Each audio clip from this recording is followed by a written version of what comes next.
السلام علیکم ورحمۃ اللہ وبرکاتہ، نحمده ونصلی علی رسولہ الکریم، اما بعد فاعوذ باللہ من الشیطان الرجیم، بسم اللہ الرحمن الرحیم، رب اشرح لی صدری ویسر لی امری واحلل عقدۃ من لسانی یفقہوا قولی۔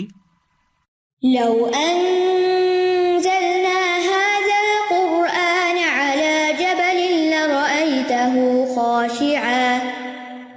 لرأيته خاشعا متصدعا من خشية الله وتلك الأمثال نضربها للناس لعلهم يتفكرون۔ الحمد للہ، رمضان المبارک میں ہم نے امثال القرآن پروگرام کے تحت 29 سے زیادہ امثال کا ذکر کیا۔ کچھ مثالیں باقی تھیں، اس لیے یہی مناسب سمجھا کہ پہلے قرآن مجید کی تمام مثالوں کو مکمل کر لیا جائے اور اس کے بعد پھر کوئی نئی چیز انشاءاللہ۔ تو آج کی مثال سورۃ محمد کی آیت نمبر 12 سے ہے، جانوروں کی طرح کھانے پینے والوں کی مثال۔ ارشاد باری تعالیٰ ہے، إن الله يدخل الذين آمنوا وعملوا الصالحات جنات تجري من تحتها الأنهار والذين كفروا يتمتعون ويأكلون كما تأكل الأنعام والنار مثوى لهم۔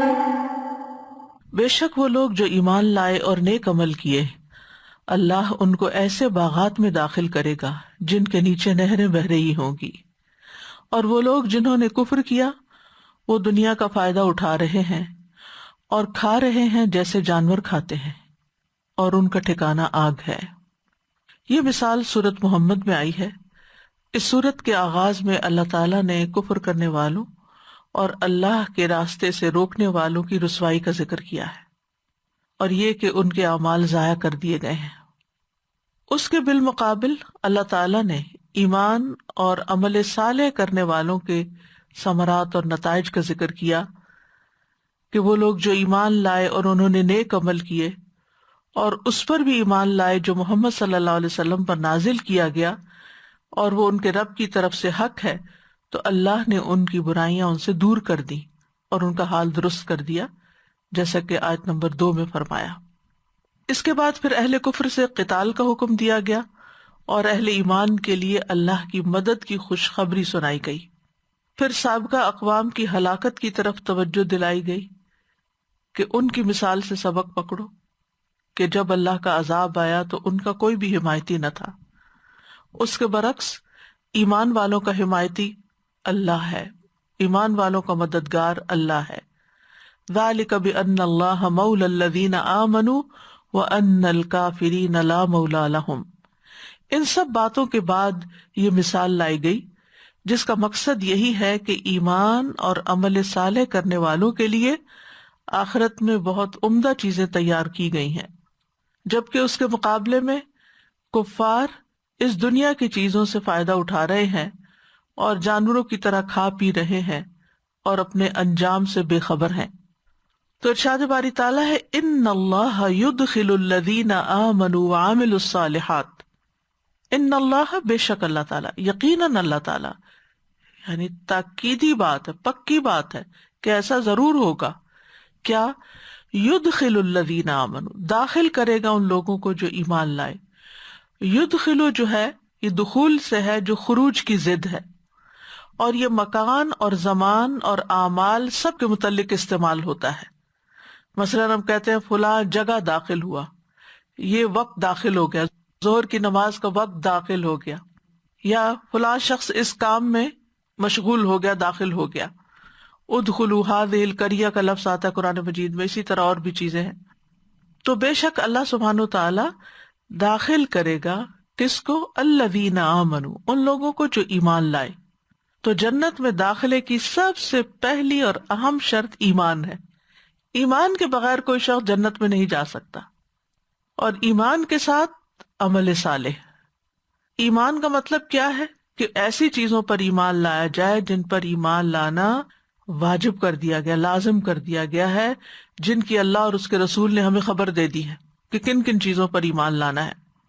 رسول اللہ صلی اللہ علیہ وسلم نے بھی اس کی تفصیل بیان کی ہے، ایمان کے اصول بیان کیے ہیں کہ اس سے مراد اللہ پر ایمان لانا، فرشتوں پر، کتابوں پر، رسولوں پر، آخرت کے دن پر اور اچھی بری تقدیر پر ایمان لانا ہے.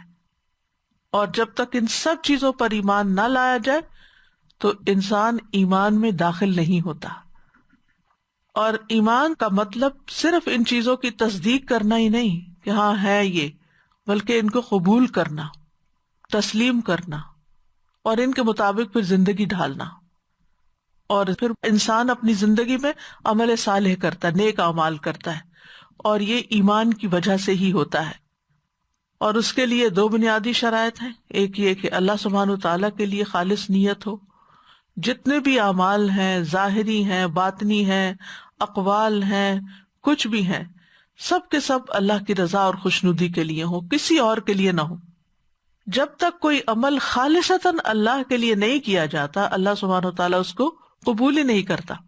یعنی بہت سی نیکیاں جن کو ہم نیکی سمجھ کے کرتے رہتے ہیں کہ نیکی کا کام ہے، چلو یہ بھی کر لے، یہ بھی کر لے، اس وقت ہمیں یاد رکھنا چاہیے کہ یہ صرف اور صرف اللہ رب العزت کے لیے ہے، کسی اور کی خوشی کے لیے نہیں، کسی اور سے تعریف حاصل کرنے کے لیے نہیں. اور دوسرا یہ ہے کہ اس کام کا طریقہ کار بھی درست ہو. درست ہونے کا مطلب کیا ہے؟ شریعت کے مطابق، شریعت کے موافق، نبی صلی اللہ علیہ وسلم کے طریقے کے مطابق، ان کی مخالفت نہ ہو، کوئی نیا طریقہ ایجاد نہ کیا ہو جسے بدعت کہا جاتا ہے، جو نبی صلی اللہ علیہ وسلم سے ثابت نہ ہو. اور اس کی دلیل قرآن مجید کی آیت بھی ہے، فَمَنْ كَانَ يَرْجُو لِقَاءَ رَبِّهِ فَلْيَعْمَلْ عَمَلًا صَالِحًا وَلَا يُشْرِكْ بِعِبَادَةِ رَبِّهِ أَحَدًا. تو جس کسی کو اپنے رب سے ملنے کی امید ہے، اسے چاہیے کہ وہ نیک اعمال کرے اور اپنے رب کی عبادت میں کسی کو بھی شریک نہ کرے. تو ایسے لوگ جو ایمان لائے اور انہوں نے نیک اعمال کیے ان شرائط کے مطابق، تو ان کے لیے کیا انعام ہے، کیا صلہ ہے؟ جنات، جنتیں ہیں، باغ ہیں. جنت ہر اس باغ کو کہتے ہیں جس کی زمین درختوں کی وجہ سے نظر نہ آئے. جنہ کا لفظی معنی ہوتا ہے ڈھانپ لینا. فلما جن علیہ اللیل، جب اس کو رات نے ڈھانپ لیا، اور ویسے بھی رات ڈھانپ لیتی ہے دن کو. یغشی اللیل النہار، تو یہاں جنات ہیں، یعنی کئی باغات ہیں، کیونکہ جنتیں کئی طرح کی ہیں. تجری من تحتها الانہار، ان کے نیچے سے نہریں بہتی ہیں. تجری کا لفظ جرا سے ہے، جرا یجری، جرین، جریانن، تیزی سے چلنا. اصل میں یہ لفظ پانی اور پانی کی طرح چلنے والی چیزوں کے متعلق استعمال ہوتا ہے. تو اسی لیے جب نہروں کا ذکر آتا ہے تو ان کے لیے تجری کا لفظ آتا ہے، تسعى کا لفظ نہیں آتا، یا تفر کا نہیں آتا. من تحتها، ان کے نیچے سے. تحت جو ہے اسم ظرف ہے، یہ فوق کی ضد ہے. جیسے قرآن مجید میں آتا ہے لَأَكَلُوا مِن فَوْقِهِمْ وَمِن تَحْتِ أَرْجُلِهِمْ، یعنی ان پر رزق برستا ان کے اوپر سے اور پاؤں کے نیچے سے. تو یہاں پر ہے جنات تجری من تحتها الانہار، یعنی ایسے باغ ہیں جن کے نیچے نہریں بہ رہی ہیں. اور یہ بھی یاد رکھیے کہ تحت اور اسفل میں بھی فرق ہوتا ہے. اسفل بھی نچلی چیز کو کہتے ہیں، لیکن اسفل کسی چیز کے سب سے نچلے حصے کو کہتے ہیں.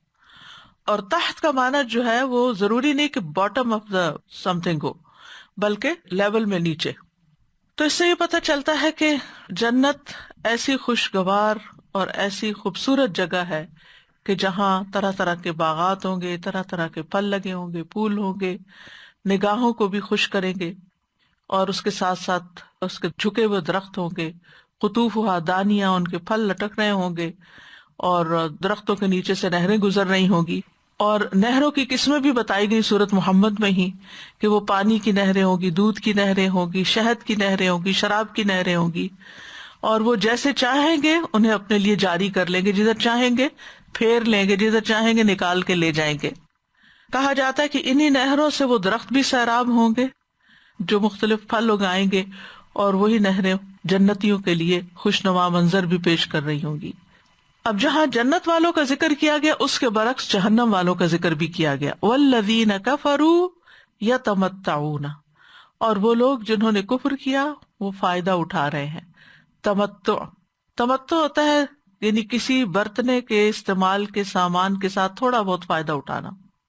تو یہاں پر کفار کی بات کی گئی کہ وہ دنیا میں مزے کر رہے ہیں، عیش و عشرت کر رہے ہیں. اور عام طور پر لوگ کہتے ہیں کہ فلاں شخص جو ہے وہ تو اللہ کو بھی نہیں مانتا لیکن اس کے پاس اتنی دولت ہے، اس کے پاس دنیا کی ہر نعمت ہے. تو یہاں پر اس کا جواب دیا گیا ہے کہ وہ نعمت ہے لیکن وہ تمتع ہے، بس تھوڑا سا فائدہ اٹھانا ہے، وقتی فائدہ اٹھانا ہے، یہ ہمیشہ کا فائدہ نہیں. آخرت کے مقابلے میں تو یہ بہت تھوڑا فائدہ. قل متاع الدنیا قلیل، کہہ دیجئے دنیا کا متاع یا دنیا کا فائدہ بہت تھوڑا ہے. اکثر لوگوں کے ذہن میں یہ اشکال پیدا ہوتا ہے، تو اس کا جواب اللہ سبحانہ وتعالیٰ قرآن مجید میں اور مقامات پر بھی دیتے ہیں کہ آپ سمجھتے ہیں کہ ہم ان کو جو مال اور اولاد میں کثرت دے رہے ہیں یہ ان کے لیے بہت اچھی ہے، یہ تو چند دن کی بات ہے، پھر عذاب ہی عذاب ہے. اس کے بارے میں ایک قول ہے کہ مومن دنیا میں زیادہ راہ لیتا ہے، یعنی مسافر ہے، یہاں سے آخرت کے لیے سامان لے کے جا رہا ہے، یعنی وہ چیزیں اکٹھی کر رہا ہے جو اس کی آخرت میں فائدہ دیں. منافق مزین ہوتا ہے، یعنی وہ دنیا کی چیزوں سے اپنے آپ کو بیوٹیفائی کرنا، بس وہ ان چیزوں میں مشغول ہوتا ہے، یعنی دنیا کا مال اس لیے اکٹھا کرتا ہے کہ اس کی گرد رونقیں اکٹھی ہو جائیں. اور کافر عیش کرتا ہے، یعنی وہ ان چیزوں سے مزے اڑاتا ہے. یعنی منافق زیادہ تر دکھاوا کرتا ہے چاہے وہ اس سے فائدہ اٹھائے یا نہ، لیکن کافر جو ہے وہ اس میں عیش کرتا ہے. اور کیا کرتے ہیں یہاں پر آپ دیکھیے، ایک چیز یہ بتائے گی یتمتعون، دوسرا ہے وَيَأْكُلُونَ، اور وہ کھاتے ہیں. یعنی تمتع الگ چیز ہے اور کھانا الگ چیز ہے. جیسے اپنی بیویوں سے فائدہ اٹھانا، اس کے لیے بھی تمتع کا لفظ آتا ہے، متعوہن کا لفظ بھی آتا ہے، ان کو بھی فائدہ پہنچاؤ. تو اسی لیے علماء کہتے ہیں کہ اس سے مراد ہے یعنی وہ اپنے پیٹوں اور شرمگاہوں کو ہی اپنا مقصد بنائے ہوئے ہیں، صرف اسی کے بارے میں سوچتے ہیں اور کل کیا ہوگا اس سے وہ غافل ہے. تو یہاں پر ہے وَيَأْكُلُونَ كَمَا تَأْكُلُ الْأَنْعَامُ، یہاں جو کما ہے یہ مثال کے طور پر آیا ہے، مانند اس کے، مثال اس کے جیسے انعام کھاتے ہیں، یعنی ان کا کھانا انعام کی طرح کھانا ہے. انعام کا لفظ نعم سے ہے، یہ خاص طور پر اونٹوں کے لیے بولا جاتا ہے. اونٹوں کو نعم اس لیے کہا گیا کہ وہ عربوں کی سب سے بڑی نعمت تھے، لیکن اس کے بعد صرف اونٹوں کے لیے نہیں بلکہ اس کا اطلاق بھیڑ، بکری، اونٹ، گائے، ہرن، زرافہ وغیرہ کے لیے بھی ہوتا ہے. مگر ان جانوروں پر انعام کا لفظ اس وقت بولا جاتا ہے جب ان کے اندر اونٹ شامل ہو. قرآن مجید میں وَجَعَلَ لَكُم مِّنَ الْفُلْكِ وَالْأَنْعَامِ مَا تَرْكَبُونَ، اور تمہارے لیے کشتیاں اور چوپائے بنائے جن پر تم سوار ہوتے ہو. تو سواری کس پہ کرتے ہیں؟ کون سے انعام پہ؟ بکری پہ تو نہیں کرتے، یا بھیڑ پہ تو نہیں کرتے، یا ہرن پہ تو نہیں کرتے، اونٹ پہ کی جاتی ہے. تو معنی کیا ہے؟ یعنی یہ مثال کیوں دی گئی ہے، اس کی کیا وضاحت ہے؟ ان لوگوں کی مثال ہے جنہوں نے کفر کیا کہ وہ دنیا میں کس چیز کو اپنا مقصد بنائے ہوئے ہیں. یعنی ان کے کھانے پینے اور لطف اندوز ہونے کی مثال ایسے ہی ہے جیسے انعام ہوں. سارے حیوانات کا ذکر نہیں یہاں کیا گیا، یہ قابل غور نکتہ ہے. انعام ہے مویشی جانور کہ جن کا مقصد صرف کھانا پینا، چرنا چگنا ہی ہوتا ہے، اور اس کے بعد بچے پیدا کرنا اور گھومنا پھرنا اور بس ختم. تو اللہ سبحانہ تعالیٰ نے دنیا میں کفار کو جو کچھ دے رکھا ہے اس کی کوئی اہمیت نہیں ہے، کیونکہ یہ سب چیزیں تو ان کو مل گئی، لیکن اصل چیز کی سمجھ نہ انہیں ملی کہ ہماری زندگی کا مقصد کیا ہے، ہم یہاں کیوں آئے ہیں اور ہم نے کہاں واپس جانا ہے. یہ نقطہ ان کو سمجھ نہیں آیا، اور یہ کہ ان کا آگے حساب کتاب ہونا ہے. تو اس لیے وہ پیٹ پوجا کرنے والے ہیں لیکن اپنی آخرت سے وَهُمْ عَنِ الْآخِرَةِ هُمْ غَافِلُونَ، جیسے جانوروں کا حصہ ہے دنیا میں اور ان کا انجام کیا ہے.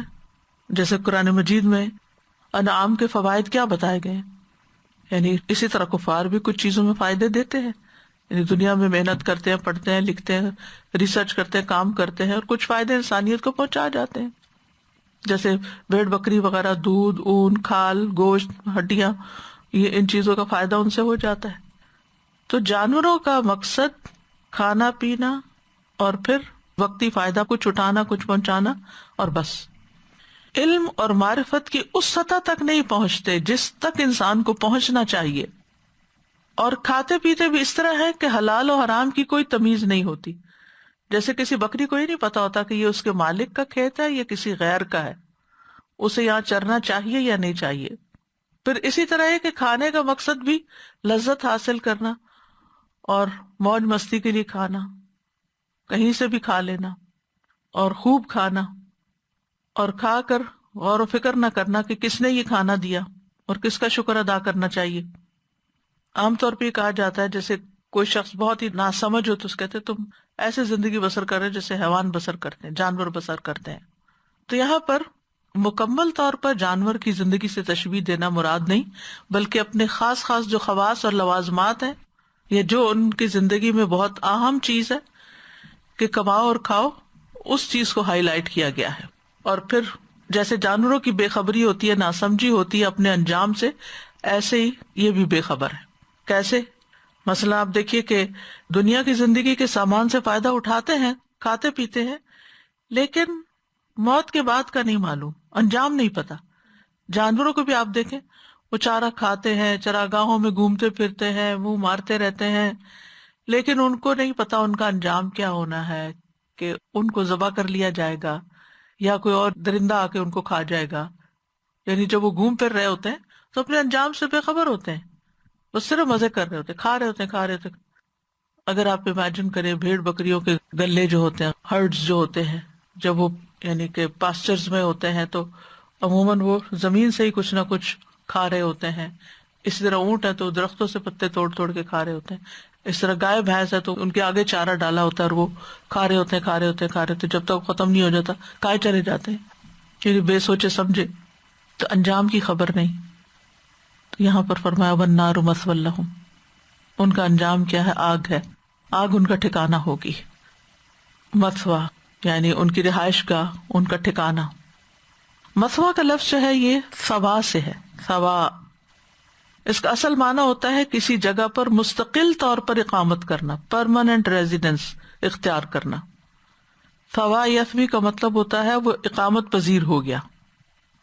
تو انسان کے مستقل ٹھہرنے کی جگہ کو مثوا کہتے ہیں۔ تو قیامت کے دن کفار کے پڑاؤ کرنے اور رہنے کے لیے جہنم مستقل طور پر تیار کر دی گئی ہے۔ سورۃ لقمان میں آتا ہے نمتعہم قلیلا ثم نضطرہم الی عذاب غلیظ، ہم انہیں تھوڑا سا سامان دیں گے، دنیا میں تھوڑا سا فائدہ، پھر انہیں ایک سخت عذاب کی طرف مجبور کر کے لے جائیں گے۔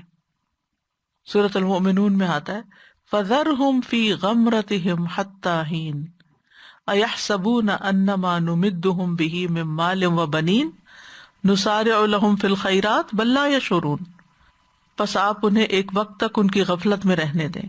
کیا وہ یہ سمجھتے ہیں کہ ہم مال اور بیٹوں میں سے جن چیزوں کے ساتھ ان کی مدد کر رہے ہیں ہم انہیں بھلائیاں دینے میں جلدی کر رہے ہیں؟ بلکہ وہ سمجھتے نہیں۔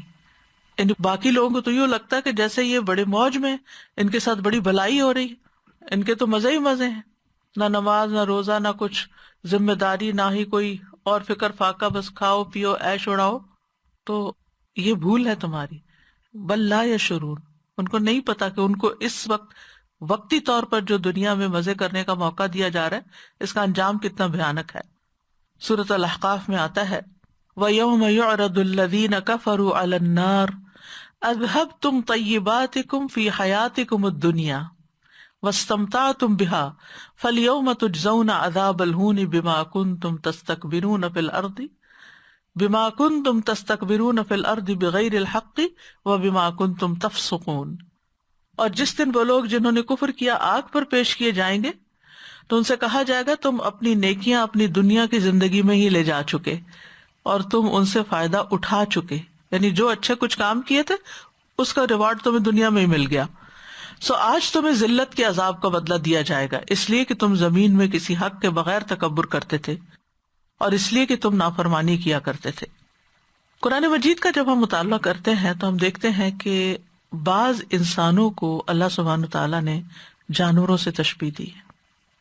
کسی کو ہانپنے والے کتے کے ساتھ، کسی کو گدھے کے ساتھ جو بوجھ اٹھاتا ہے، کسی کو بندر اور خنزیر بنا کے. تو یہاں پر اللہ سبحانہ تعالیٰ انعام سے تشبیہ دیتے ہیں. والذین کفروا یتمتعون ویأکلون کما تأکل الانعام، یعنی جس طرح جانور کو یا انعام کو پیٹ اور جنس کے تقاضے پورے کرنے کے علاوہ کوئی کام نہیں، یہی حال کافروں کا ہے.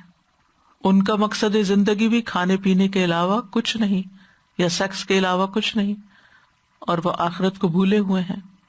تو اس مثال میں آپ دیکھیے کہ ایک چیز تو یہ کہ فائدہ اٹھانا اور کھانا کھانا دو الگ الگ چیزوں کا ذکر کیا گیا ہے. پھر دوسری خصوصیت یہ کہ انعام کا ذکر ہے، سارے حیوانات کا نہیں. تیسرا یہ کہ حیوانی شہوات کا ذکر ہے. یعنی اس مثال کا عمومی مقصد کیا ہے کہ انسانوں کے اندر جو مشترک شہوات ہیں جانوروں کے ساتھ جو ملتی جلتی ہیں اس کا ذکر کیا جائے. جانوروں کی زندگی کا مقصد کھانا پینا اور شہوت پوری کرنا ہوتا ہے. جانور کھاتے وقت بسم اللہ نہیں پڑھتے اور کھا کے شکر ادا نہیں کرتے.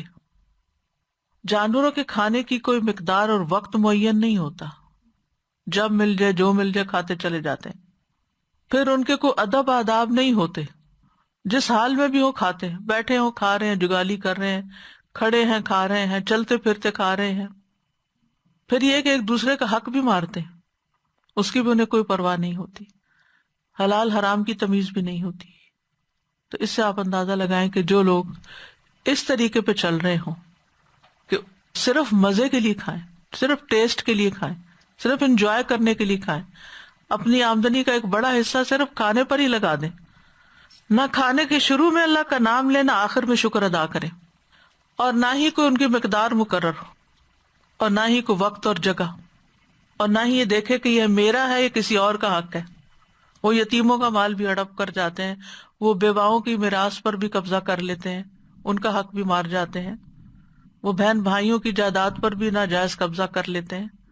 حلال حرام کی کوئی تمیز نہیں ہے ان کو. تو پھر ایسی زندگی کسی مسلمان کی زندگی نہیں ہو سکتی. عام طور پر آپ دیکھیں کہ جانوروں کی جو کھانے پینے کی ہیبٹس ہیں ان کو 3 گروہوں میں تقسیم کیا جاتا ہے. ایک ہے گوشت خور جیسے کتا اور شیر وغیرہ، ایک ہے گوشت اور پودے دونوں ہی کھانے والے جیسے سور بھالو وغیرہ، ایک ہے گھاس خور پودوں کو کھانے والے جیسے گائے گھوڑا وغیرہ ہیں.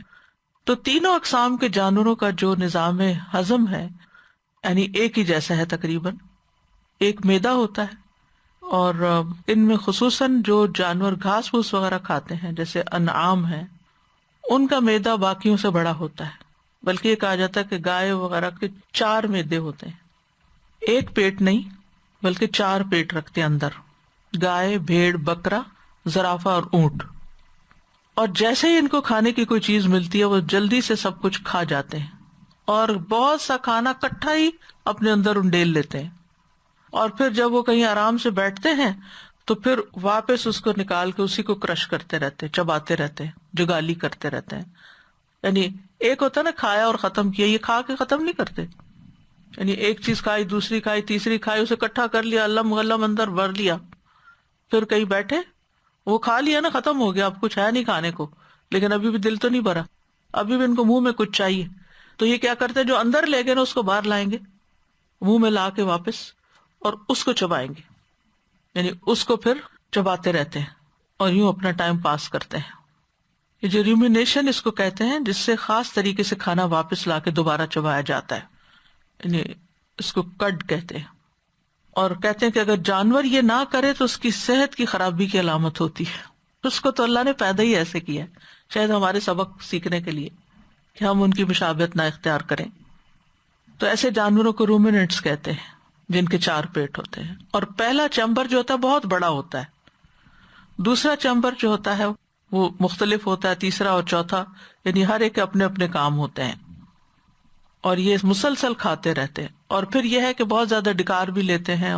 یعنی بنیادی مقصد انعام کے کھانے کی اگر ہیبٹس کو دیکھا جائے تو اس میں کثرت سے کھانا، بیک وقت کھا جانا، اور پھر جب کھانے سے فارغ ہو تو پھر بھی فارغ نہ ہونا، پھر بھی کھاتے رہنا. یعنی اس سے مثال دی گئی ہے کہ کچھ لوگ زندگی اس طرح گزارتے ہیں، ان کا ہم اور غم صرف کھانا پینا ہوتا ہے. اب جیسے آپ رمضان ہی کو دیکھیں، رمضان کس مقصد کے لیے آتا ہے؟ رمضان آتا ہے کہ ہم اپنا کھانا پینا روکیں، لیکن عموماً دیکھا گیا کہ رمضان میں غیر رمضان سے بھی زیادہ کھا پی جاتے ہیں، اور رمضان شروع ہونے سے پہلے یہ سوچنا شروع کر دیتے ہیں کہ ہم نے کیا کیا کھانا ہے اور اس کے لیے کیا طریقہ اختیار کرنا ہے. یہی وجہ کہ پھر وہ جو رمضان کا اصل مقصد ہوتا ہے وہ پورا نہیں ہوتا، کیونکہ ساری توجہ کھانے پہ ہوتی ہے، اور کھانے میں سے بھی وہ کھانے جو سال بھر نہ کھائیں، رمضان کے مخصوص کھانے کہ وہ تو ضرور سحری افطاری میں کھانے ہیں. کھانا انسان کی بنیادی ضرورت ہے. کھانا انسان کے لیے بنایا گیا ہے، لیکن انسان کھانے کے لیے نہیں بنایا گیا. جانوروں کی طرح اس کو سارا وقت جگالی نہیں کرنی. انسانوں کو، مومنوں کو اللہ سبحانہ تعالیٰ حلال اور طیب کھانے کا حکم دیتے ہیں. وَكُلُوا مِمَّا رَزَقَكُمُ اللَّهُ حَلَالًا طَيِّبًا، حلال بھی اور صاف ستھرا بھی ہو، پاکیزہ ہو، عمدہ ہو. اور یہ حکم ساری انسانیت کو دیا گیا قرآن مجید میں. یا ایھا الناس کلوا مما فی الارض حلالا طیبا، اے لوگو جو چیزیں زمین میں ہیں ان میں سے حلال اور پاک کھاؤ. اللہ سبحانہ تعالیٰ نے انسانوں کو طرح طرح کی نعمتیں دی ہیں کھانے پینے کی. وَهُوَ الَّذِي أَنشَأَ جَنَّاتٍ مَعْرُوشَاتٍ وَغَيْرَ مَعْرُوشَاتٍ، وہی ہے جس نے دونوں طرح کے باغ پیدا کیے، ایک وہ جن کی بیلیں چھپروں پہ چڑھائی جاتی ہیں، دوسرے وہ درخت جو خود اپنے تنے پہ کھڑے ہوتے ہیں. وَالنَّخْلَ وَالزَّرْعَ مُخْتَلِفًا أُكُلُهُ، کھجوریں اور کھیتیاں پیدا کی جن سے مختلف طرح کے معقولات حاصل ہوتے ہیں. وَالزَّيْتُونَ وَالرُّمَّانَ مُتَشَابِهًا وَغَيْرَ مُتَشَابِهٍ، نیز اس نے زیتون اور انار پیدا کیے جن کے پھل اور مزے ملتے جلتے بھی ہوتے ہیں اور مختلف بھی. کلوا من ثمرہ اذا اثمر، جب یہ درخت پھل لائے تو اس میں سے کھاؤ. لیکن اب ہم نے کیا کیا ہے؟ یعنی ان پھلوں کو مختلف طرح سے یا پریزرو کیا ہے، یا دنیا کے مختلف حصوں میں جو موسمی تبدیلیاں آتی ہیں اور وہاں وہ پھل اگتے ہیں وہ بھی اکٹھے کر کے بغیر موسم کے کھاتے ہیں. اور فصل کاٹتے وقت ان میں سے اللہ کا حق بھی ادا کرو. ولا تسرفوا، اور اسراف نہ کرو. انہ لا يحب المسرفین، کیونکہ اللہ اسراف کرنے والوں سے محبت نہیں رکھتا. تو کھانا پینا انسان کی ضرورت ہے. اللہ سبحانہ تعالیٰ نے کھانے پینے کے پھلوں سبزیوں وغیرہ کا ذکر کر دیا اور بہترین چیزوں کا یہاں ذکر کیا، پھر ساتھ کا کہ اسراف نہ کرنا، حد سے نہ بڑھنا، بہت زیادہ نہ کھانا. تو اسی لیے ایک وقت میں کسی بھی ایک فوڈ کو بہت زیادہ نہیں کھانا چاہیے کیونکہ وہ صحت کے لیے نقصان دہ ہوتی ہے. پھر اسی طرح مختلف پھل اور سبزیاں اللہ تعالیٰ نے پیدا کی جس کا ذکر سورۃ عبسہ میں بھی آتا ہے. فَلْيَنظُرِ الْإِنسَانُ إِلَىٰ طَعَامِهِ أَنَّا صَبَبْنَا الْمَاءَ صَبًّا ثُمَّ شَقَقْنَا الْأَرْضَ شَقًّا فَأَنبَتْنَا فِيهَا حَبًّا وَعِنَبًا وَقَضْبًا وَزَيْتُونًا وَنَخْلًا وَحَدَائِقَ غُلْبًا وَفَاكِهَةً وَأَبًّا مَتَاعًا لَكُمْ وَلِأَنْعَامِكُمْ. انسان کو چاہیے کہ وہ اپنے کھانے کی طرف دیکھے. ہم نے ہی اوپر سے پانی برسایا، پھر عجیب طرح سے زمین کو پھاڑا، پھر ہم نے اس میں اناج اگایا اور انگور اور ترکاریاں اور زیتون اور کھجور اور گھنے باغ اور پھل اور چارہ بھی اگایا. اتنی ساری چیزیں سب انسان کے لیے اور چارہ حیوان کے لیے. یہ سب کچھ تمہارے اور تمہارے مویشیوں کے لیے زندگی کا سامان ہے. تو اس سے پتہ چلتا ہے کہ یہ ساری غذائیں جو اللہ نے پیدا کی یہ زندہ رہنے کے لیے ضروری ہیں، صحت کے لیے کھانا پینا ضروری ہے. اسی طرح ينبت لكم به الزرع والزيتون والنخيل والأعناب ومن كل الثمرات، اور اس پانی سے تمہارے لیے کھیتی، زیتون، کھجور، انگور اور ہر طرح کے پھل پیدا کرتا ہے. لیکن آگے نہیں کہا کہ کھاؤ، کہا ان فی ذلک لآیۃ لقوم یتفکرون، غور و فکر کرنے والوں کے لیے اس میں ایک بہت بڑی نشانی ہے. تو وہ نشانی کیا ہے؟ اس میں غور و فکر کرنے، کیونکہ اللہ نے انسان کو عقل دی. صرف حیوانوں کی طرح کھا ہی نہ لے، مزہ ہی نہ کر لے، بلکہ کیا کرے، کھاتے ہوئے ان سے سبق بھی حاصل کرے. سورۃ النحل میں یہ آتا ہے وَمِن ثَمَرَاتِ النَّخِيلِ وَالْأَعْنَابِ تَتَّخِذُونَ مِنْهُ سَكَرًا وَرِزْقًا حَسَنًا إِنَّ فِي ذَلِكَ لَآیَةً لِقَوْمٍ يَعْقِلُونَ. نیز کھجور اور انگور کے پھلوں سے ہم تمہیں ایک مشروب پلاتے ہیں جسے تم نشہ آور بھی بنا لیتے اور عمدہ رزق بھی. اہل دانش کے لیے، اہل عقل کے لیے اس میں ایک نشانی ہے. یہاں بھی عقل استعمال کرنے کے لیے کہا گیا. پھر سورۃ النحل میں دودھ کا بھی ذکر آتا ہے، شہد کا ذکر آتا ہے، شہد کی مکھی کس طرح انسان کے لیے شہد بناتی ہے اس کی تفصیل آتی ہے۔ پھر سمندر میں انسان کے لیے کیسی کیسی غذائیں رکھ دی گئی ہیں، تر و تازہ گوشت وہاں مچھلیوں کی شکل میں اور دیگر حیوانات کی شکل میں ہے۔ ابراہیم علیہ السلام نے بھی اپنی اولاد کے لیے اچھے وافر پھلوں کے کھانے کی دعا کی تھی کہ اللہ ان کو اچھا رزق عطا کرنا، وارزقہم من الثمرات لعلہم یشکرون، رزق اس لیے دینا کہ تیرے شکر گزار بندے بنے، یعنی انسان غور و فکر بھی کرے، عقل سے بھی کام لے اور شکر بھی ادا کرے۔ ابراہیم علیہ السلام جب اسماعیل علیہ السلام سے ملے تو ان کی بیوی کو دعا دی تھی کہ اللہم بارک لہم فی اللحم والماء، اللہ ان کے پانی اور گوشت میں برکت عطا فرما، کیونکہ وہاں یہی دو چیزیں اویلیبل تھیں اس وقت۔ اور کھانا انسان خود بھی کھاتا ہے اور کھلاتا بھی ہے، اور کھلانا جو ہے وہ صدقہ شمار ہوتا ہے۔ نبی صلی اللہ علیہ وسلم نے فرمایا تمہارا اپنے آپ کو کھلانا یعنی خود کھانا تمہارے لیے صدقہ ہے، یعنی انسان کماتا ہے، پھر خرید کے لاتا ہے، پھر پکاتا ہے، پھر کھاتا ہے، تو گویا اس نے اپنے اوپر صدقہ کیا۔ تمہارا اپنے بیٹے کو کھلانا بھی تمہارے لیے صدقہ ہے، تمہارا اپنی بیوی کو کھلانا تمہارے لیے صدقہ ہے، اور تمہارا اپنے خادم کو کھلانا تمہارے لیے صدقہ ہے۔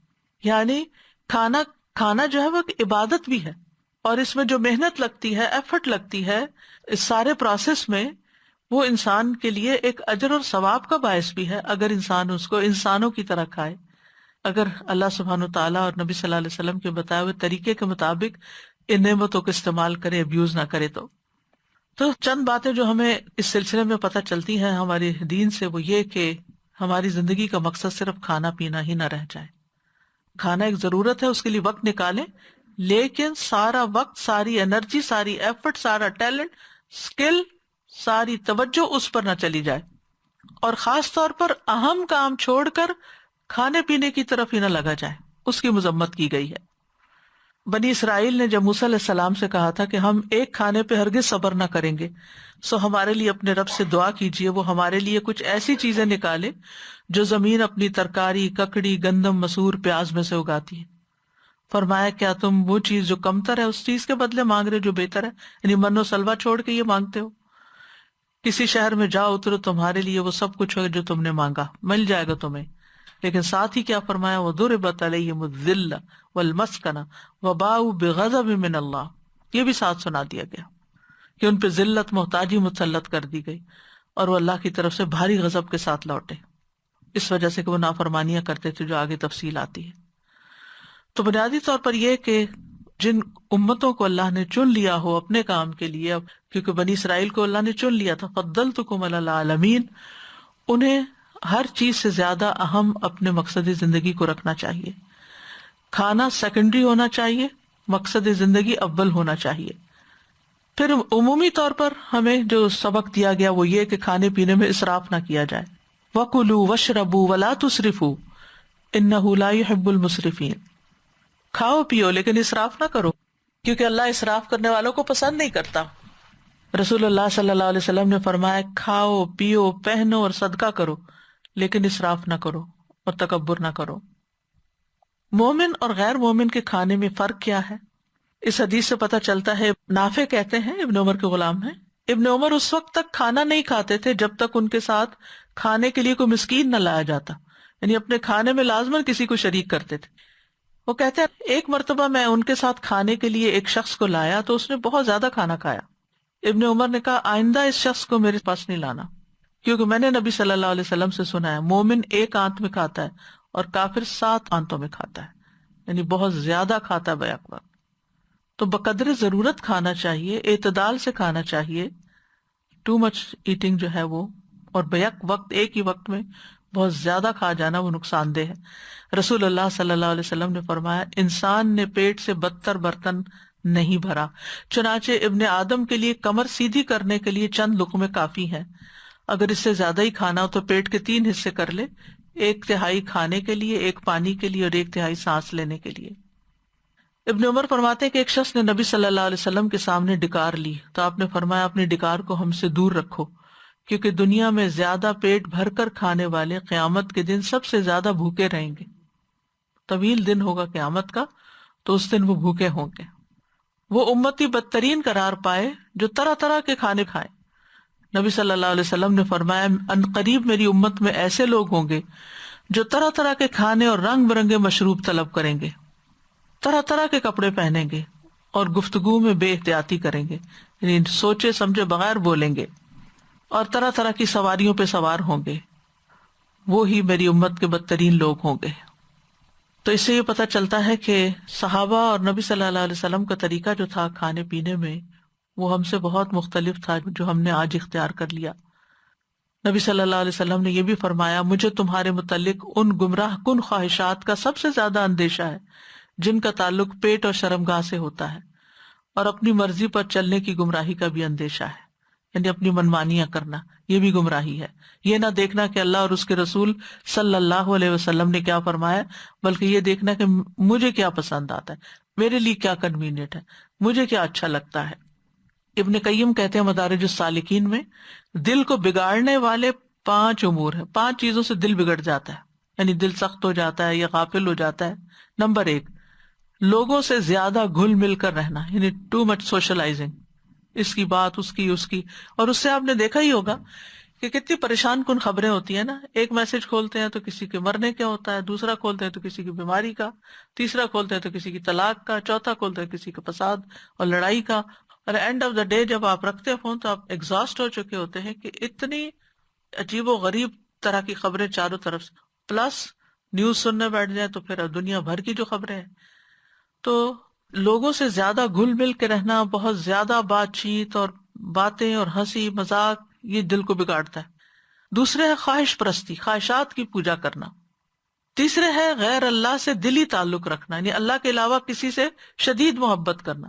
محبت کرنا منع نہیں ہے لیکن اعتدال میں، اور وہ محبت لمٹس کراس نہ کرے، اللہ کی محبت سے نہ بڑھے۔ پھر زیادہ کھانا اور زیادہ سونا۔ بعض سلف صالحین نے کہا 2 خصلتیں دل کو سخت کر دیتی، زیادہ بولنا اور زیادہ کھانا پینا۔ ابو سلمان دارانی کہتے ہیں جو زیادہ کھاتا ہے اس پر 6 آفتیں پڑتی ہیں، وہ مناجات کی حلاوت کھو دیتا ہے، یعنی دعا میں کنسنٹریٹ نہیں کر پاتا، اللہ سبحانہ تعالیٰ سے باتیں نہیں کر پاتا، سرگوشیاں نہیں کر سکتا، دھیان ہی نہیں، اس کو فوکس ہی نہیں ہوتا، فوکس پیٹ کی طرف ہے۔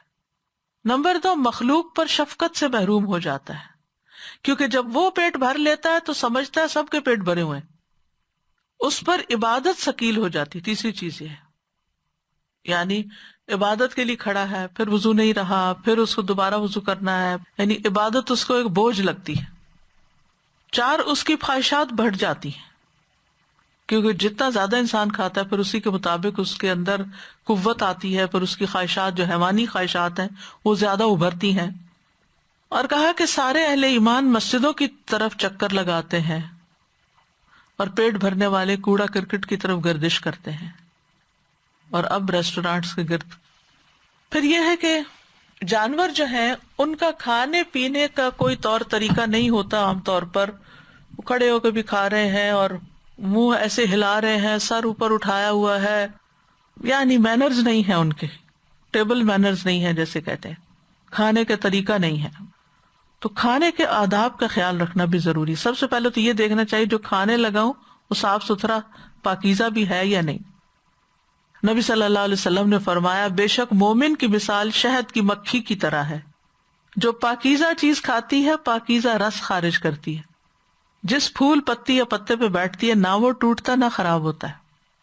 اب دیکھیں کہ جانور جب کسی کھیت میں داخل ہوتے ہیں نا اجاڑ کے رکھ دیتے ہیں، تو اب اسی طرح اگر کوئی شخص کسی بوفے میں داخل ہوا ہے اور ادھر سے ڈال ادھر سے ڈال پلیٹ بھر لے اور پھر تھوڑا سا کھایا اور تھوڑا ایسے بچا کے اجاڑ کے، اگر آپ بعد میں دیکھیں تو یوں لگتا ہے وہ جسے کہتے ہیں نا کعصف مأکول۔ شادیوں میں دعوتوں میں آپ دیکھیں، یعنی جب لوگ نکل جاتے ہیں اور کھانے کے ٹیبلز کے اوپر جو حالات ہوتے ہیں وہ کھائے ہوئے بھوس کی طرح، یعنی کچھ کھایا اور کچھ پھیلایا اور کچھ برباد کیا اور کچھ نیچے گرایا، کچھ ٹیبل پہ گرایا، یہ حالات کرتے ہیں۔ اس سے بھی رک جانا چاہیے۔ نبی صلی اللہ علیہ وسلم نے فرمایا مرنے کے بعد سب سے پہلے انسان کے جسم میں اس کا پیٹ ہی بدبودار ہوتا ہے، تو جو کوئی طاقت رکھتا ہے کہ پاک اور طیب کے سوا کچھ اور نہ کھائے تو اسے ایسا ہی کرنا چاہیے۔ حرام کھانے سے بچنا چاہیے۔ نبی صلی اللہ علیہ وسلم نے فرمایا وہ گوشت اور خون جنت میں داخل نہ ہوگا جو حرام پہ پلا بڑھا، وہ جہنم کا ہی زیادہ مستحق ہے. اور حرام میں بعین ہی اور بنفس ہی، یعنی کمائی حرام کی نہ ہو اور کھانے کی چیز حرام بالذات نہ ہو. کھانے سے پہلے ہاتھ دھونے چاہیے، کھانے کے شروع میں بسم اللہ پڑھنی چاہیے، بیٹھ کر کھانا پینا چاہیے. انس رضی اللہ عنہ بیان کرتے ہیں کہ نبی صلی اللہ علیہ وسلم نے اس بات سے منع فرمایا کہ کوئی شخص کھڑے ہو کر پانی پیے. قتادہ انس سے پوچھتے ہیں کہ کھانے کے بارے میں کیا حکم ہے؟ انہوں نے کہا یہ تو زیادہ شر والا اور زیادہ گندا عمل ہے، انسان کھڑے ہو کے کھائے جیسے جانور کھاتے ہیں. پھر دائیں ہاتھ سے کھانا چاہیے، بائیں ہاتھ سے روکا گیا ہے. نبی صلی اللہ علیہ وسلم نے فرمایا تم میں سے کوئی بھی بائیں ہاتھ سے کھانا نہ کھائے اور نہ ہی کچھ پیے، کیونکہ شیطان اپنے بائیں ہاتھ سے کھاتا اور پیتا ہے. یعنی وہ شیطان کی مشابہت. ہم نے تو شیطان نہیں دیکھا نہ اس کا کھانا دیکھا. نبی صلی اللہ علیہ وسلم کو تو وحی کے ذریعے علم دیا جاتا تھا غیب کی خبروں کا بھی. پھر یہ کہ اپنے سامنے سے کھانا چاہیے، ہر جگہ برتن میں ہاتھ نہیں گھمانے چاہیے. اور پھر یہ کہ کناروں سے کھانا چاہیے، درمیان سے نہیں لینا چاہیے. یہ بڑی اہم بات ہے. یعنی کچھ لوگ ہوتے ہیں نوالا توڑا، پلیٹ کے درمیان سے اس کو ٹچ کیا اور وہاں سے کچھ اٹھایا کھایا. نہیں، کنارے سے، سائڈ سے کھانا شروع کریں اپنی جانب سے. نبی صلی اللہ علیہ وسلم نے فرمایا تم پیالے کے اطراف سے کھاؤ، درمیان سے مت کھاؤ، بے شک برکت کھانے کے درمیان میں اترتی ہے. تو پھر بے برکت کھانا کھاتے ہو تو کیا ڈائجیشن ہوگی اور کیا طاقت آئے گی اس سے. نبی صلی اللہ علیہ وسلم ناپسند کرتے تھے کہ کھانے کی چوٹی سے کھایا جائے، یعنی جیسے کسی کھانے کو اس طرح سجایا گیا، رکھا گیا اور وہ نا جیسے ٹی سی جس کو بولتے اوپر ذرا جیسے ٹاور سا بن جاتا ہے. زیادہ کھانا ہو تو پھیلانے کی بجائے اس کو ذرا اوپر اوپر کر کے تھوڑا ڈیکوریٹ بھی کر دیا جاتا ہے. تو آپ پسند نہیں کرتے تھے کہ اس کے اوپر سے کھانا شروع کریں، نہیں، سائڈ سے کھانا شروع کریں اپنے آگے سے. نبی صلی اللہ علیہ وسلم 3 انگلیوں سے کھایا کرتے تھے. ضرورت پڑنے پر چھری کانٹے چمچ سے بھی کھایا جا سکتا ہے. صحیح بخاری میں آتا ہے عمر ابن امیہ کہتے ہیں میں نے نبی صلی اللہ علیہ وسلم کو دیکھا کہ آپ بکری کے شانے کا گوشت چھری سے کاٹ کے کھا رہے تھے. جب آپ کو نماز کے لیے بلایا گیا تو آپ اٹھ کھڑے ہوئے، چھری رکھ دی، پھر نماز پڑھی اور نیا وضو نہیں کیا. پھر اسی طرح ٹیک لگا کے نہیں کھانا چاہیے، اللہ کہ کوئی بیمار ہے یا بچہ ہے تو وہ اور بات ہے. پھر پیٹ کے بل لیٹ کے نہیں کھانا چاہیے، جیسے بچے لیٹ کے الٹا کمپیوٹر پہ دیکھ رہے ہوتے ہیں، گیمز کھیل رہے ہوتے ہیں، ساتھ چپس کھا رہے ہوتے ہیں، یہ بھی منع ہے. اس سے آپ نے منع کیا ہے. بچوں کو بچپن میں ہی بتا دینا چاہیے کہ اس طریقے سے نہیں کھانا. پھر کھانے کو ضائع نہیں کرنا چاہیے. نبی صلی اللہ علیہ وسلم پر پرانی کھجور پیش کی گئی، آپ اسے کھول کھول کے اچھی طرح جائزہ لیتے، سسریاں نکال دیتے اور صاف کھجور کھا لیتے. ہم تو ذرا سے کسی چیز میں تو فوراً تھرو کرنے کی کرتے ہیں کہ نہیں کھاؤ. گر جائے تو کیا کرنا چاہیے؟ اس کو صاف کر کے کھا لینا چاہیے. کسی ڈرنک میں مکھی گر جائے تو اسے پورا ڈبو کے نکال کے اس کو استعمال کر لینا چاہیے. پھر کھانے کے بعد انگلی بھی صاف کرنی چاہیے اور برتن بھی صاف کرنا چاہیے. برتن کے ساتھ نہیں کھانا لگا رہے. نبی صلی اللہ علیہ وسلم نے انگلیاں چاٹنے اور برتن صاف کرنے کا حکم دیا. آپ نے فرمایا تم نہیں جانتے برکت کس حصے میں ہے. پھر اسی طرح صحت کے اعتبار سے جو چیزیں سوٹ کرتی ہوں وہ کھانی چاہیے، جن چیزوں سے الرجیز ہوں وہ نہیں کھانی چاہیے، یعنی صحت کو نقصان دینے والی غذا سے بچنا چاہیے. حضرت علی رضی اللہ عنہ کی آنکھوں میں تکلیف ہو گئی تھی تو آپ نے ان کو کھجور کھانے سے پھر روکا تھا. کھانے کے بعد اللہ کا شکر ادا کرنا چاہیے. اللہ تعالیٰ فرماتے ہیں افرأیتم الماء الذی تشربون اانتم انزلتموہ من المزن ام نحن المنزلون لو نشاء جعلناہ اجاجا فلولا تشکرون. بھلا دیکھو جو پانی تم پیتے ہو، کیا تم نے اسے بادل سے اتارا ہے یا ہم اتارنے والے ہیں؟ اگر ہم چاہیں تو اسے سخت نمکین بنا دیں، پھر تم شکر ادا کیوں نہیں کرتے؟ انسان جب ایک گھونٹ پانی کا پیتا ہے اور الحمدللہ کہتا ہے تو اس پر اللہ تعالیٰ اس سے راضی ہو جاتا ہے. آپ نے یہ بھی فرمایا کہ کھا کر شکر کرنے والے کے لیے روزہ رکھ کر صبر کرنے والے کی طرح کا اجر ہے. روزہ کتنی مشقت کا کام ہے، تو جو کھا کے شکر ادا کرتا ہے وہ اتنا ثواب پا لیتا ہے. اسی طرح پانی پیتے وقت 3 سانسوں میں پانی پینا چاہیے. نبی صلی اللہ علیہ وسلم 3 سانسوں میں مشروب پیتے. جب برتن اپنے منہ کے قریب کرتے تو اللہ کا نام لیتے، جب برتن دور کرتے تو اللہ کی تعریف کرتے، الحمدللہ کہتے، اور آپ 3 دفعہ ایسے کرتے. اور اس کا فائدہ یہ ہوتا ہے، رسول اللہ صلی اللہ علیہ وسلم نے فرمایا یہ انداز پیاس خوب بجھاتا ہے، یعنی تھوڑا تھوڑا کر کے پینا تندرستی کا باعث ہے اور زیادہ خوشگوار ہے. بنسبت اس کے کہ ایک ہی سانس میں گھٹ گھٹ سارا گلاس ختم کر دیں. اور گھونٹ گھونٹ کے جو پیا جاتا ہے، یہ چونکہ معدہ گرم ہوتا ہے انسان کا، اس میں ایسڈز ہوتے ہیں اور ابال آ رہے ہوتے ہیں، تو ایک دم اس ٹھنڈا پانی جب گرتا ہے تو وہ نقصان دہ ہوتا ہے. تو جب تھوڑا تھوڑا کر کے پیتے ہیں تو وہ اس کے ساتھ ملتا چلا جاتا ہے. برتن کے اندر سانس نہیں لینا چاہیے، اس کے اندر پھونکے نہیں مارنی چاہیے. پھر اسی طرح رسول اللہ صلی اللہ علیہ وسلم نے فرمایا کہ برتن کو اپنے منہ سے جدا کر کے پھر سانس لیا کرو. اس نے کہا اگر مجھے اس میں کوئی تنکا وغیرہ نظر آئے، فرمایا اسے بہا دیا کرو. پھر کھڑے ہو کر پینے سے آپ نے منع فرمایا. رسول اللہ صلی اللہ علیہ وسلم نے فرمایا اگر کھڑے ہو کر پانی پینے والے کو یہ پتا چل جائے کہ اس کے پیٹ میں کیا جا رہا ہے تو اسی وقت کیا کر دے. اب اللہ ہی بہتر جانتا ہے کیا جاتا ہے، لیکن آپ نے بتایا تو سچ ہی فرمایا. یہ مسند احمد کی روایت ہے. پھر پی کر بھی اللہ کا شکر ادا کرنا چاہیے. اسی طرح یہ ہے کہ کھانے پینے میں سادگی اختیار کرنی چاہیے. حضرت عائشہ کہتی ہیں کہ محمد صلی اللہ علیہ وسلم کے گھرانے نے اگر کبھی ایک دن میں 2 مرتبہ کھانا کھایا تو ضرور اس میں ایک وقت صرف کھجوریں ہوتی تھی، را، یعنی جیسے ناشتہ صرف کھجوروں کا، پھر ایک ہی میل. حضرت عائشہ فرماتی ہیں آل محمد صلی اللہ علیہ وسلم کبھی پے در پے 3 دن تک سالن کے ساتھ گیہوں کی روٹی نہیں کھا سکے یہاں تک کہ اللہ سے جا ملے. 3 دن بھی مسلسل سالن نہیں کھایا آپ نے. اور ہمارا اگر ایک وقت نہ ہو تو ہمارا گزارا نہیں. پھر اسی طرح یہ کہ مل کے کھانا چاہیے، فیملی کو اکٹھے ہونا چاہیے اس وقت. رسول اللہ صلی اللہ علیہ وسلم نے فرمایا اللہ کے ہاں محبوب کھانا وہ ہے جس کو کھانے والے زیادہ ہوں، یعنی زیادہ اس دسترخوان پر ہوں. 2 آدمیوں کا کھانا 3 کے لیے، 3 کا 4 کے لیے کافی ہو جاتا ہے. اور پھر دوسروں کو ترجیح دینا کہ اگر بھوکے بھی ہیں، جیسے انصار کے اس کپل نے جو اپنے ساتھ نبی صلی اللہ علیہ وسلم کے مہمان کو لے گئے، جبکہ گھر میں کھانا صرف اتنا ہی تھا کہ یا گھر والے کھاتے یا وہ مہمان کو کھلاتے، تو انہوں نے لائٹ آف کر کے مہمان کو تسلی سے کھانا کھلا دیا. پھر اسی طرح کھانے میں عیب نہیں نکالنے چاہیے. سونے چاندی کے برتنوں میں نہیں کھانا چاہیے.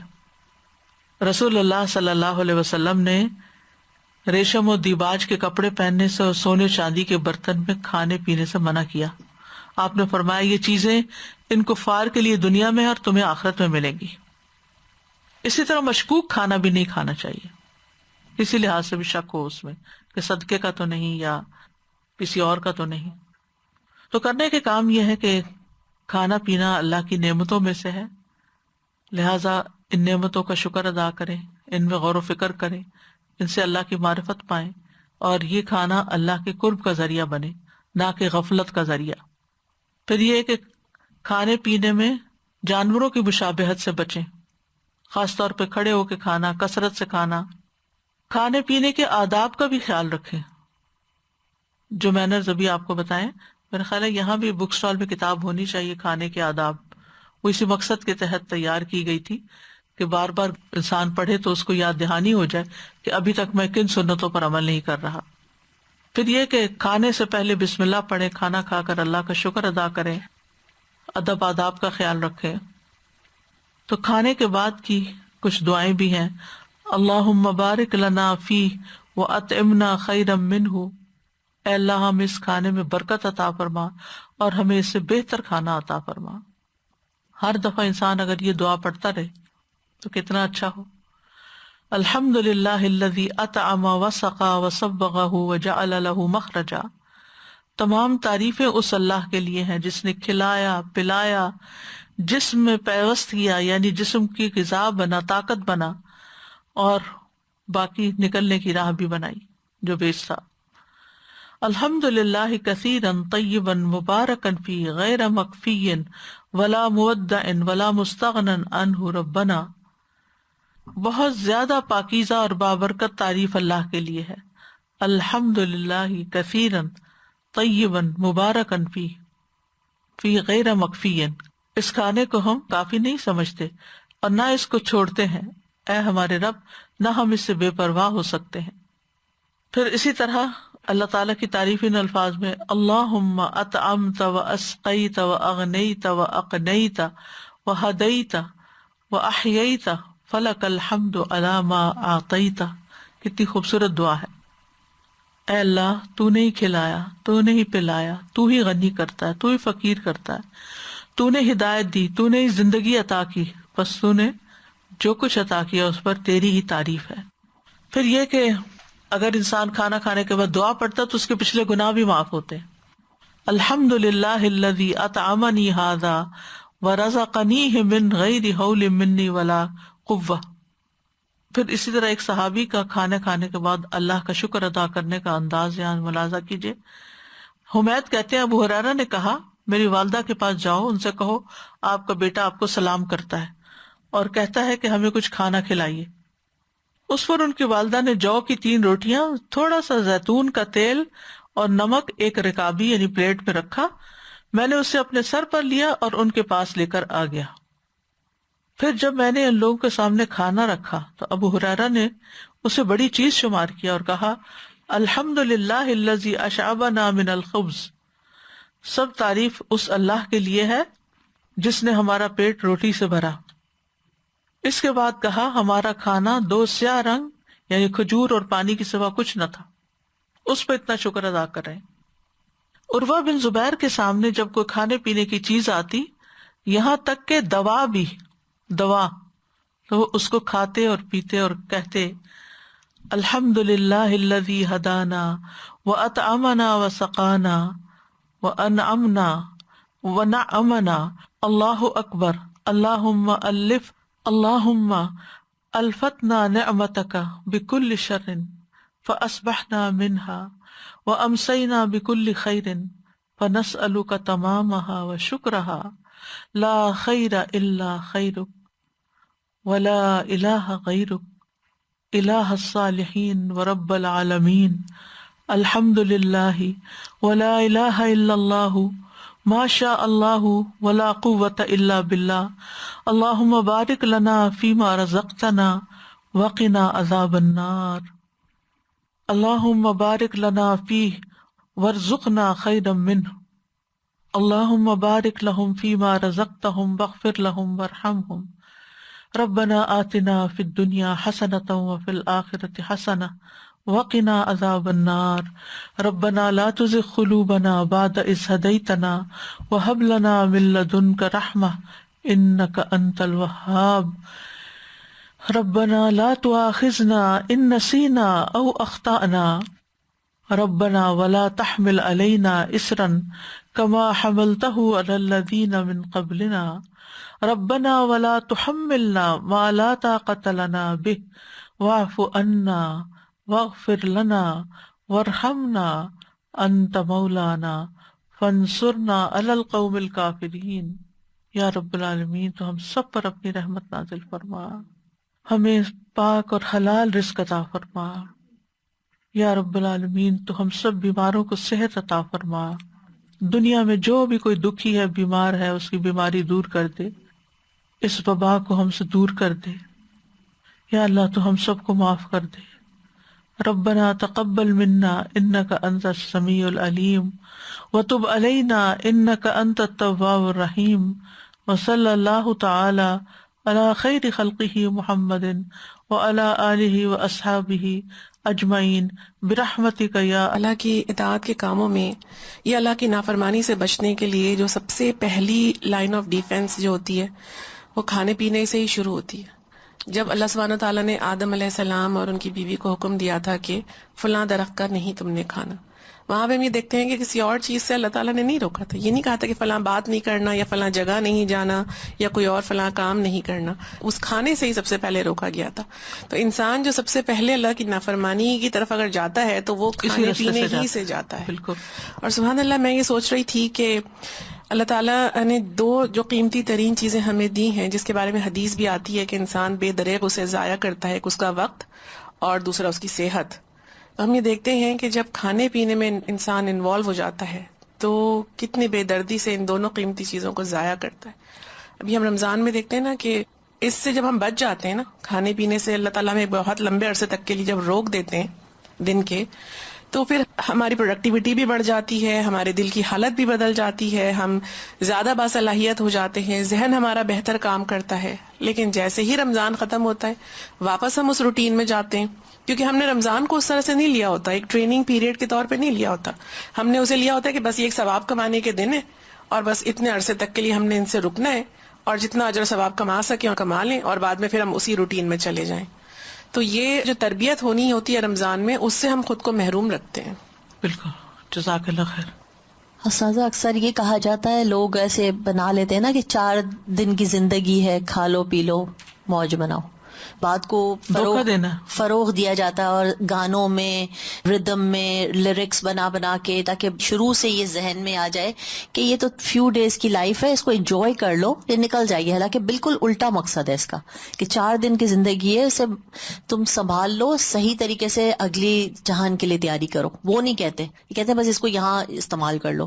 اور سازا ایک چیز اور میرے ذہن میں آ رہی تھی کہ جب آپ نے کہا نا کہ یہ بس جو گالی کرتے رہتے ہیں یہ جو مویشی ہوتے ہیں، اور اس طرح کے انسانوں کے اندر بھی یہ عادتیں دیکھی گئی ہیں، اور پتہ نہیں ان کے ذہن میں کچھ تکلیف رہتی ہے یا کیا، کہ کانسٹنٹلی ان کے منہ میں کچھ ہونا چاہیے.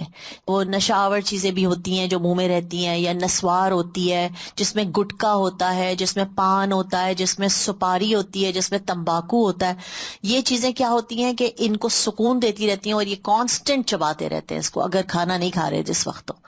سو یہ مینٹلی بھی اس طرح انسان کو کچھ نہ کچھ جگالی کرتے رہنے کی ہیبٹ پڑ جاتی ہے، اور اس کے بغیر وہ نہیں رہ پاتے.